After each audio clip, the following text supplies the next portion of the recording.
오늘 말씀에는 나시린이 나옵니다. 나시린은 히브리어로 나지르라고 하는데 따로 떼어놓다, 구별하다, 그 말인데 이제 신약에 들어가면은 성도라고 하는 말과 똑같은 말입니다. 같은 말. 그 나시린은 그 1절에서 12절까지 자기 몸을 구별하라, 구별하라 이 말이 나옵니다. 그 나시린이 어떤 자인가? 근데 그 설명하는 건데 나시린이 어떤 자인가를 설명하는 건데 그런데 사람이 하나님 앞에 설 때 이제 문제가 있어요. 무슨 문제냐? 사람은 죄로 가득 찬 세상에 살고 있고 죄의 본성을 가진 그런 자입니다. 그냥 그걸 이제 지금 성경에서는 그 성경적인 표현을 하면은 부정한 자다, 부정한 자입니다. 죄 가운데 있다는 거죠. 그래서 그 나시린이 하나님 앞에 설 때는 나시린으로 소원했을 때는 세 가지를 금했습니다. 첫째는 3절을 보면은 그 술을 먹지 말라. 포도주나 독주는 물론이고 관련된 그 식품까지도 4절을 보면은 씨나 껍질도 먹지 말라 그랬습니다. 엄격하게 제한했습니다. 왜 그러냐면은 하나님의 계시가 임하고 하나님의 말씀이 임할 때 그걸 잘못 판단할 수 있죠. 잘못 판단해서 술 기운에 술에 취해 있다가 갑자기 막 흥분해서 감정에 휘둘려서 그냥 내가 하겠다 그러고 이게 하나님의 뜻이라고 그렇게 이상한 짓을 할 수 있다는 거죠. 그래서 술을 먹지 말라. 술과 관련된 것은 엄격하게 금했습니다. 그 다음에 5절에 보면은 머리를 깎지 말라.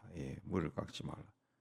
하나님을 항상 의식하고 하나님께 자신을 온전히 바쳐야 됩니다. 바쳐야 되는데 그걸 나타내기 위해서 머리털을 밀지 말라. 근데 그 당시 우상을 숭배하던 사람들은 오히려 머리를 밀었습니다. 머리를 밀었습니다. 근데 신에게 자신들이 믿는 그 신에게 헌신을 나타내기 위해서 머리를 밀었어요. 머리 밀었어. 뭐 우리도 다른 종교에서 그 머리 미는 사람들이 있고요. 그래서 이 고대 시대를 다룬 그 영화나 로마 제국 시대를 다룬 영화나 이런 데 보면은 그 이집트나 뭐 로마나 그리스나 그 사제들이 거의 다 대머리입니다. 대머리. 머리를 민 사람은 나오고 심지어 여자 사제들도 이 머리가 있는데 그 머리 그게 가발이라 가발 다 밀어가지고 있다. 밀어버린다. 그 다음에는 그 시체를 만지지 말라 그랬습니다. 왜?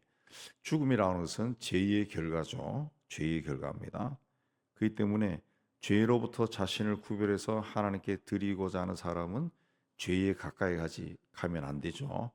그러니까 죄가 바로 죽음이죠. 죽음. 그래서 죽음으로부터 구별하라. 구별하라. 그렇습니다. 구별하라. 그냥 하나님 앞에 헌신하고자 하는 사람은 몸가짐을 조심하라. 그렇습니다. 조심하라. 그렇습니다.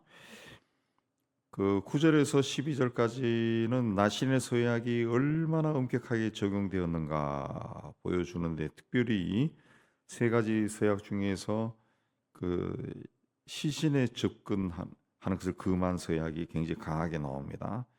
왜 그러냐면 시신에 접근하는 것은 그 우연히 그렇게 될 수도 있거든요. 우연히 술이나 머리는 뭐 자기가 컨트롤하면 되지만은 시신에 접근하는 것은 달랐다는 거죠. 내 의지와 상관없이 그 시신을 만질 수가 있어요. 옛날이나 지금이나 뭐 갑자기 이야기하던 사람이 뒤로 팍 쓰러진단 말이에요. 그러면 이거 웬일이야 그래서 만질 수 있어요. 심장마비로 사람이 갑자기 죽는다든가, 누군가 뭐 요즘 같으면은 갑자기 내 앞에서 교통사고가 나서 사람이 막 튕겨 나와. 그럼 달려가서 만지겠죠. 그런 일이 일어난다는 거죠. 옛날 고대 시대에도 그런 일이 일어난다는 거죠. 예. 또 어느 집에 방문해서 일하고 담소하고 있는데 갑자기 그 집안에 누군가 죽는 경우도 있다는 거죠. 예, 그런 경우에 이제 나시린이 규례를 어기게 되겠죠. 그럼 지금까지 자신을 구별하기 위해 애쓴 것이 헛된 것이 됩니다. 그럴 때는 뭘 어떻게 하느냐? 속죄물을 바치게 돼 있어요. 13절 이하에 속죄물을 바치게 돼. 보통 사람이 그런 부정을 타면은 물로 씻고 하루 저녁을 기다리든가 조금 엄격할 때는 7일을 기다려서 가장 값싼 속죄물을 드리면 됩니다. 그러나 나시리는 비둘기 2마리로 속죄 제와 번제를 함께 드리고 새로 나시린의 서약 기간을 시작하기 위해 가장 비싼 그 예물인 1년 된 수양을 속건 제물로 바쳐라 그랬습니다. 예. 그 우연히 그런 일이 일어나는데 거기서 이 깨끗이 이 씻음을 받기 위해서 그런 일을 했다는 거죠. 예. 보통 사람보다 굉장히 엄격하게 적용을 했다는 거예요. 예. 그러니까 한번 나시린의 서약을 하면은 아주 가볍게 넘어갈 수가 없다는 거죠. 철저하게 지켜야 된다. 그렇습니다. 오늘날에는 하나님 앞에 서원하고 또 신앙생활을 할 때 적당하게 하는 경우도 많고 또 가볍게 취급하는 경우도 적지 않습니다. 예. 어쩌다가 한번 어겨도 별일 아는 것처럼 넘어가 버리죠. 넘어가는. 이거 마치 우리가 이 다이어트 하기 위해 가지고 며칠 매일 뭐 하기로 해서 열심히 하다가 어느 날은 하기 싫으니까 오늘은 제끼자. 그렇게 하는 것과 똑같다는 거죠. 그러나 나시린이 하나님 앞에 서야 한 것은 그렇게 해서는 안 된다는 거죠. 우리가 경건생활한다, 신앙생활을 한다라고 하는 것은 하나님과 약속한 겁니다. 약속한 거예요. 근데 내 생활의 어떤 이유로 또 내 마음의 어떤 이유로 해서 변명을 대고 핑계를 대고 그렇게 자기가 한 약속조차 깨버린다는 것은 그건 하나님과의 맺은 약속을 깨는 거고 하나님을 무시하는 것이 되죠. 무시하는.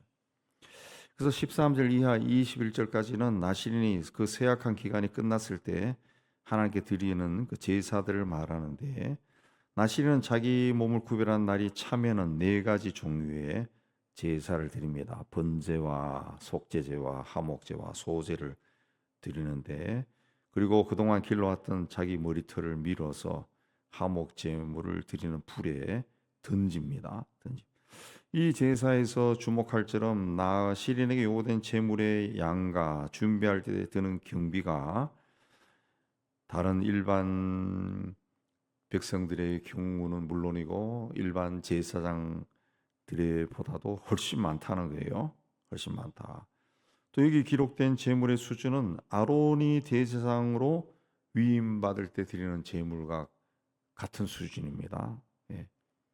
물론 나시린과 제사장 사이는 엄격한 차이가 있습니다. 제사장은 오직 남자만 될 수 있고 나시린은 남자나 여자나 다 될 수가 있습니다. 남자나 여자나 다 될 수 있어요. 그래서 2절에도 남자나 여자가 특별한 서원 곧 나시린의 서원을 하고 남녀가 다 할 수 있죠.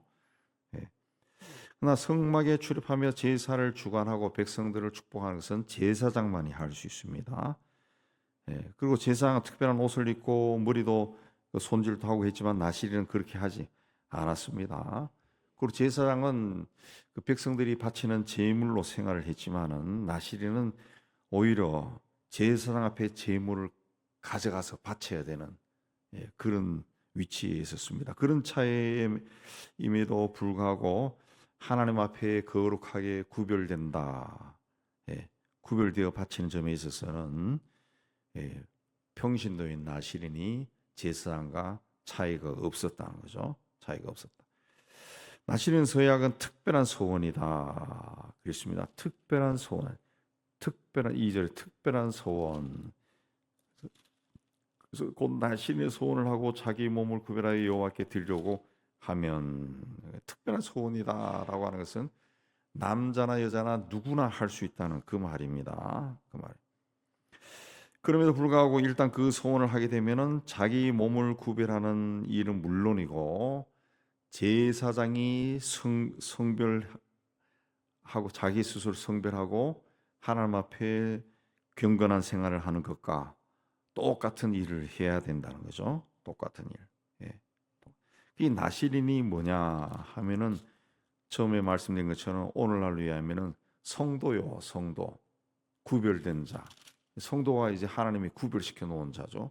하나님의 택해서 구별시켜 놓은 자가 이 성도입니다. 성도.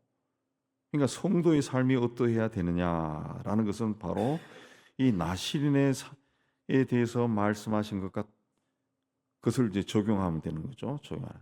술을 먹지 말고 술이나 어떤 기호품을 통해 가지고 자기 몸을 즐겁게 하지 말고 또 머리를 깎지 말고 항상 그 하나님을 의식하고 내 머리 위에 하나님이 계신다.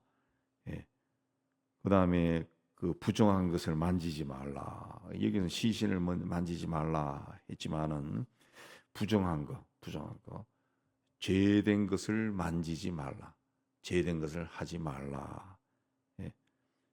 그 우리 나시린으로서 성도들이 그렇게 살아야 된다는 거죠. 그러니까 경건한 생활을 오늘날로 이해하면은 그 성직자만 하는 것이 아니라 성도들도 해야 된다. 예. 성직자에 준하는 그 생활을 해야 된다. 경건하게. 뭐 하면 그거는 목사님들이랑 하시는 거지 우리가 뭐 하냐. 그게 아니라 나시린은 다 했다는 거죠. 나시린은. 예. 그 나시린의 서약을 어기니까 삼손 같은 사람이 하나님에 의해서 버림받고 그리고 나시린 같은 경우는 이제 삼손의 케이스도 볼 수 있지만은 그 나시린을 무너뜨린 것은 하나님을 욕되게 하는 거죠. 욕되게 하는 거죠. 그러니까 삼손의 케이스도 보면은 그 나시린을 악한 영이 집요하게 공격한다. 예. 이건 왜 하나님의 것이니까 공격하는 거예요. 악령들이. 오늘날 성도들도 악한 영들이 공격한다. 다른 불신자들은 악령이 공격하지 않아요. 왜? 걔들은 이미 죄의 통제 아래 있으니까. 그러나 이 성도들은 악한 영이 공격한다. 그래서 삶을 막 이 인생에서 꼬이는 일들이 막 자꾸 생길 수 있어요. 가정적으로나 또 개인적으로나 삶이나 자녀나 부부나 이런 문제가 생길 경우가 굉장히 많다. 악한 영들이 자꾸 틀어지게 하나. 그래가지고 하나님 왜 이러십니까? 그렇게 해서 하나님에 대해서 섭섭한 마음 가지게 하고 자꾸 하나님에게서 상처를 주는 거지. 하나님과 나와의 관계에 자꾸 상처를 주는 겁니다. 상처. 그렇기 때문에 우리가 그런 것이 와서는 안 되겠지만은 그래서 항상 경계해서 악한 영이 조금 더 틈을 타서 들어온다 그랬죠. 틈을 타서 들어오지 못하도록 내가 경계하고 막아야죠. 그렇게 하기 위해서는 어떻게 되냐? 하나님과 동행하는 삶을 살. 임마누엘로 나와 함께 하시는 주님의 손을 잡고 주님이 기뻐하시는 길을 걸어가고 인도하시는 그 길로 걸어가야 됩니다. 길로 가. 그렇게 해야 이게 악한 것들이 지금 공격하고 있구나. 뭔가 흩어지게 하려고 시도하는구나. 그런 느낌이 그때 와서 그 예수 이름으로 물리치고 이겨나갈 수가 있습니다. 이겨나갈 수. 마지막에는 이제 제사장이 축복하는 겁니다. 제사장은 항상 그 사람들을 축복하라. 이스라엘 자손을 축복하라. 그랬습니다. 이거 보면은 그 26절에 하나님이 얼굴을 내게로 향하여 드사 평강 주시기를 기도하라. 그랬습니다. 우리 사람들도 누군가를 만났을 때 나를 보지 않으면 기분 나쁘죠. 기분 나쁘. 얼굴을 향한다. 나를 향해 하나님이 얼굴을 향하여 든다. 이거는 축복이죠. 축복. 예. 하나님의 얼굴이 항상 너를 향하도록 축복해 줘라. 그렇습니다. 이런 마음으로 우리는 제일 먼저 가족들을 축복해 줘. 하나님이여 하나님의 얼굴을 누구에게 향하여 주사 평강을 허락하여 주옵소서. 우리가 하나님의 얼굴이 내 가족, 내가 사랑하는 사람을 향하도록 우리가 늘 기도해야 됩니다. 그리고 무엇보다 중요한 것은 이스라엘 자손을 위하여 축복하라 하신 것처럼 가족을 위해 축복하고 성도들을 축복하고 나라와 민족을 축복하는 그런 삶을 사는 것이 우리 그리스도인입니다. 우리가 다 그렇게 살길 주의 이름으로 축복합니다.